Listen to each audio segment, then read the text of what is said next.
Continuando nossa reflexão sobre a carta aos Gálatas, depois de ver o pretexto, o motivo que leva Paulo a escrever essas cartas, que é justamente a entrada destes nazarenos judeus que pretendem que os Gálatas e as outras comunidades paulinas, vai dizer a mesma coisa aos coríntios, aos filipenses, aos romanos, não é? Virem judeus, cristãos sim, mas judeus, assumindo o judaísmo na sua totalidade. O primeiro argumento que estes usavam para motivar sua proposta é dizer que Paulo não tinha nada de apóstolo. Paulo não conheceu Jesus Cristo. Paulo não fez a experiência como eles, como seus orientadores, seus mestres, como Tiago, o irmão do Senhor, fez. Desautorizando Paulo. Com que direito Paulo fala do Evangelho se ele nunca teve esta experiência? Este é o primeiro ponto que Paulo precisa deixar claro aos Gálatas.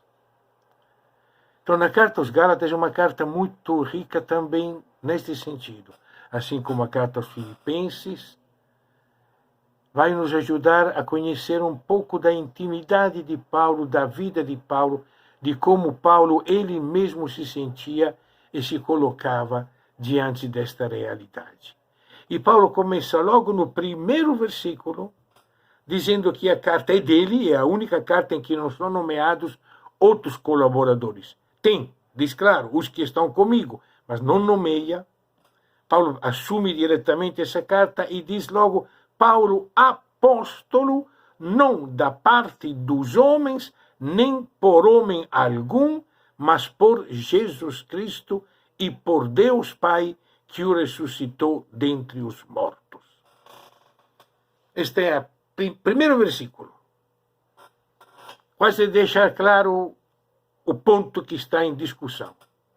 Paulo, apóstolo, não por parte dos homens, nem por homem algum, mas por Jesus Cristo e por Deus Pai que o ressuscitou. Eu sou apóstolo porque Jesus Cristo e Deus Pai me encomendaram o serviço, me enviaram. Enviado é apóstolo, não é? Paulo enviado por Jesus Cristo e por Deus Pai. E relembra assim a sua história. É verdade, todo mundo sabia que eu perseguia a Igreja de Deus. Persegui, com muita violência. Eu queria extirpar, porque eu era extremamente zeloso das tradições dos meus pais. Vai dizer na carta aos Filipenses a mesma coisa. Hebreu, filho de hebreu, quanto à lei, perfeito. Só que Deus quis revelar seu Filho em mim. Linda esta expressão.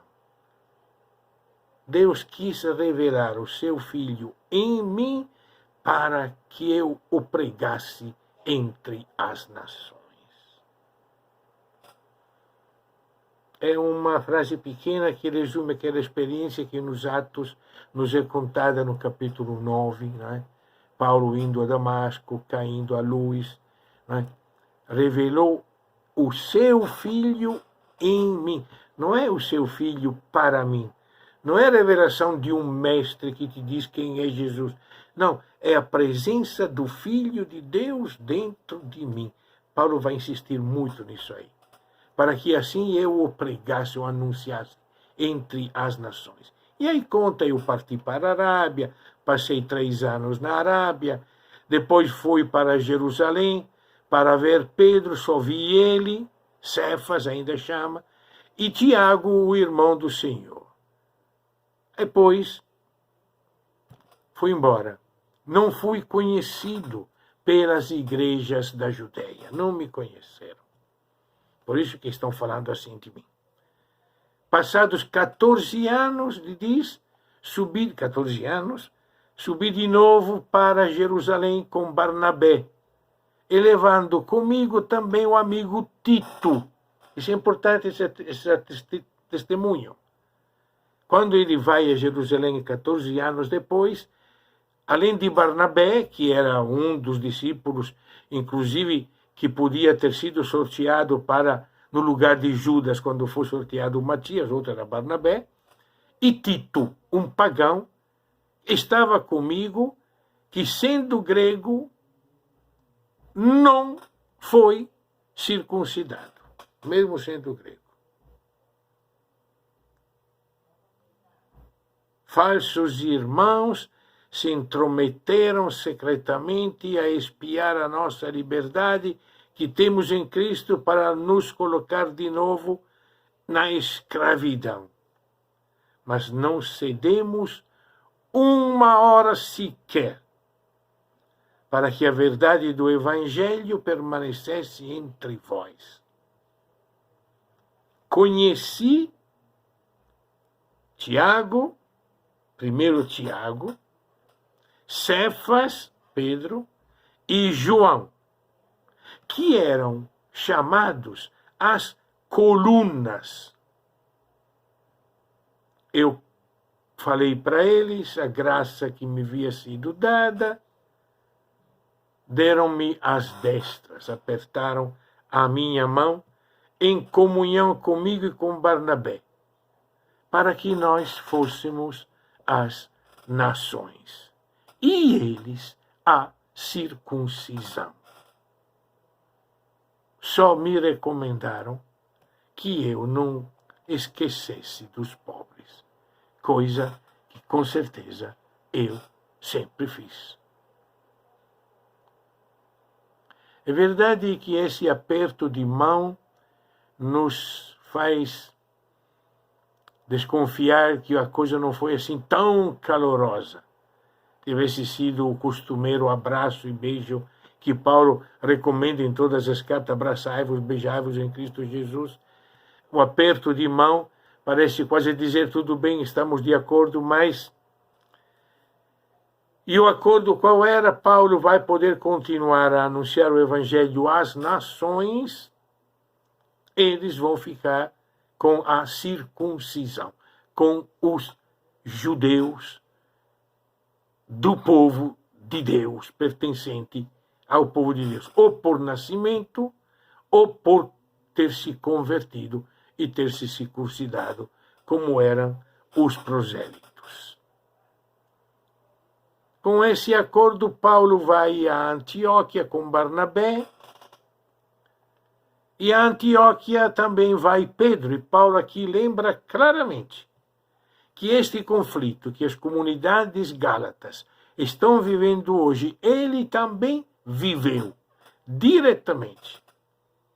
Depois de dizer que Tiago, Cefas, João reconheceram seu evangelho e sua experiência, ele vai contar do que aconteceu em Antioquia.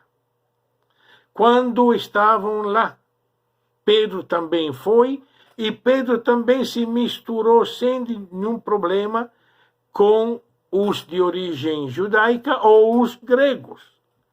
Ele não fez distinção. Até que chegou alguém do grupo de Tiago. E aí Pedro, com medo da circuncisão, abandonou o grupo dos gregos e só comia com os judeus. Inclusive criando problema dentro da comunidade, porque o pessoal já não sabia bem como fazer. Paulo deixa claro: eu resisti diante de Pedro, eu disse: você está errado.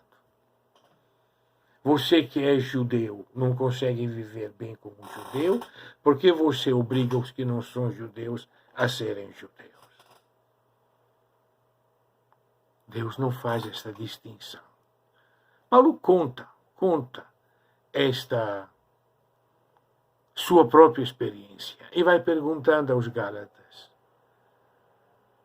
vocês acham que eu estou a serviço dos homens ou de Deus? Eu procuro agradar os homens. Se estivesse agradando os homens, não seria servo de Cristo. E quando fala disso, Paulo vai fundo contando da sua experiência. Agora, não mais da experiência histórica, mas da experiência mística dele. Tem duas frases na carta aos Gálatas que seria tão bom nós termos claro para ver o que significa a mística do apóstolo. Aquela fé profunda do apóstolo. Vou ler para nós. Já estou crucificado com Cristo. Vivo eu, mas não sou mais eu que vivo. É Cristo que vive em mim. E a vida que agora vivo na carne, vivo na fé do Filho de Deus, o qual me amou e se entregou a si mesmo por mim. Esta é uma síntese muito fraterna, muito humana e muito profunda da experiência mística de Paulo. Não só ele é apóstolo, não só ele está a serviço, não só ele pretende servir a Deus sem ter que agradar os homens, não só ele é anunciador do Evangelho, mas é uma experiência, quando ele disse no começo, revelar o Filho dele em mim. Está dizendo isso que diz mais na frente. Vivo eu, mas não sou eu que vivo. É Cristo que vive em mim. Eu estou crucificado com Cristo. A vida que vivo na carne é a vida que vivo na fé do Filho de Deus que me amou e se entregou a si mesmo por mim. Vai repetir isso na carta aos Filipenses. Tudo aquilo que para mim era uma vantagem, considerei inutilidades diante de ter sido conhecido por Jesus. E vai concluir dizendo: longe de mim gloriar-me a não ser na cruz de nosso Senhor Jesus Cristo, pela qual o mundo está crucificado para mim e eu para o mundo. A única glória não vem das obras da lei.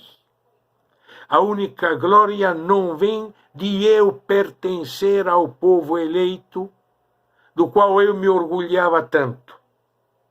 A única glória não vem da circuncisão, da prática dos sábados, de todas essas leis de pureza, do jejum, da esmola, da oração. Eu só me glorio só na cruz de nosso Senhor Jesus Cristo. Só. E este é o ponto de partida. Esta profunda experiência de fé que ele faz é o ponto de partida do anúncio do seu Evangelho. O que é que ele quer que os Gálatas e nós, que lemos essa carta hoje, tenhamos claro o que é o Evangelho? É que nada é importante a não ser a cruz de nosso Senhor Jesus Cristo, pela qual tem toda a profunda unidade. O mundo está crucificado para mim e eu crucificado para o mundo. É a partir desta experiência da cruz de Cristo que Paulo vai anunciar seu Evangelho, vai explicitar seu Evangelho. É o que vamos ver no próximo encontro.